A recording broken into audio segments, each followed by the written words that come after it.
कि जब भी उर्दू के लिए लड़ाई हुई है तो जो लड़े हैं अपने फ़ायदा के लिए लड़े हैं, चाहे तो जॉब के लिए या अपने और किसी काम के लिए। लेकिन हम लोगों की जो उर्दू की लड़ाई है, ये उर्दू की लड़ाई हमारी पहचान है।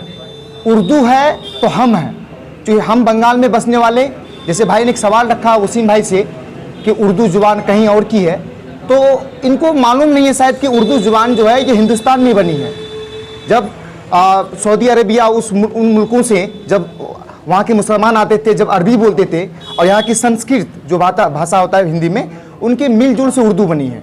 तो इसलिए उर्दू के बारे में कहते हैं कि वो करे बात तो हर लफ्ज़ से खुशबू आए, ऐसी बोली वही बोले जिसे उर्दू आए।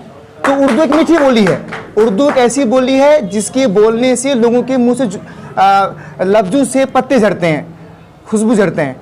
तो मैं बता रहा था कि उर्दू की लड़ाई की बात जो आप कहें, तो उर्दू की लड़ाई ये हमारी, हम सब जो आज यहाँ बैठे हैं, तीनों एनजीओ के लोग और कुछ ऐसे भी लोग हैं जो एनजीओ से नहीं जुड़े हुए हैं, लेकिन उर्दू से उनका जो एक रिश्ता है, जो उनका मोहब्बत है, तो ये उर्दू की लड़ाई और उर्दू की जो आगाज़ जो किया गया, जो हुकूक के लिए उर्दू के, तो ये उर्दू की पहचान की लड़ाई है। ये जो शुरुआत किया गया, जैसे सर बताएं, जहांगीर साहब ने बताया, हमारे अब्दुल रज्जाक सर ने बताया, वसीम भाई ने भी बताया, तो ये जो लड़ाई है, अब की जो लड़ाई हम लोग लड़ने के लिए खड़े हुए हैं, तो ये उर्दू की पहचान के लिए।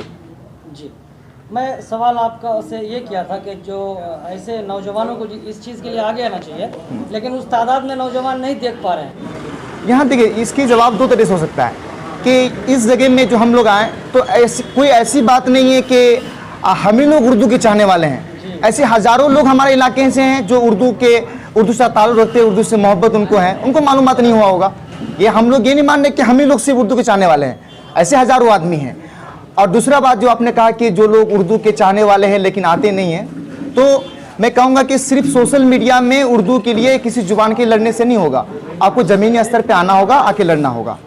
तो जो लोग आज आएँ उनका तो तहे दिल से शुक्रिया, तीनों एनजीओ की तरफ से, रेजा कमेटी चाकुलिया ब्रांच, हमारे गल्फ फॉर टू की आवाज़ और यूथ वेलफेयर सोसाइटी वसीम भाई की तरफ से कि वो लोग आए। तो ये लड़ाई ज़मीनी लड़ाई है, जो ज़मीन पे उतर के काम करना होगा। गाना ऐसा सुनाइए जिसमें उर्दू ना हो, कोई भी ऐसा गाना।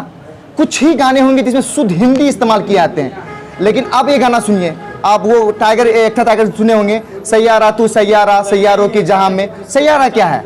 मेरे रस के कमर। तो पूरा बॉलीवुड, ऑल बॉलीवुड इंक्लूड्स इन उर्दू। आरात फतेह अली साहब आप बखूबी जानते हैं। तो उर्दू एक, मैंने पहले बताया कि खूबसूरत ज़ुबान है, ये ऐसी खूबसूरत ज़ुबान है कि जिस चीज़ में जाए उसको खूबसूरत कर देती है। तो उर्दू की अहमियत है, उर्दू की पहचान है और दूसरों की पहचान भी बनाती है जी। जिससे तनवर गल्फ फॉर टू की आवाज़ का सेक्रेटरी कि हमारे छोटे छोटे मसाइल को हर जगह से उठा करके लोगों को बीच में रखते हैं। ये हम चकलिया वासियों के लिए बहुत खुशी की बात है। बट रही सवाल ये कि उर्दू, तो जिस तरह से आज उर्दू को लोग धीरे धीरे भूल रहे हैं, इसमें हम लोगों की भी नाकामी है कि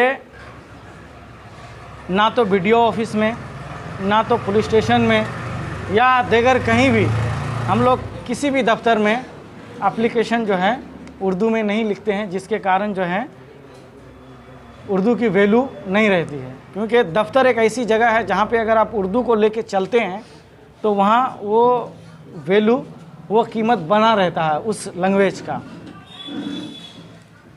और उर्दू के लिए बहुत सारी लड़ाइयाँ लड़ी गई है। जब जब ज़रूरत पड़ी तब तब लड़े, मसले हल हो गए, उसके बाद फिर वो लोग भूल गए। जिसका नतीजा आज ये है कि उर्दू के बारे में आज कोई बात नहीं कर रहे हैं। यहाँ तक कि ना तो स्कूल में, ना तो वीडियो ऑफिस में, ना BLR ऑफिस में, किसी भी दफ्तर में उर्दू को जगह नहीं दी गई है, साइन बोर्ड में भी। इसमें हमारी काहिलियत की वजह से ऐसा हाल।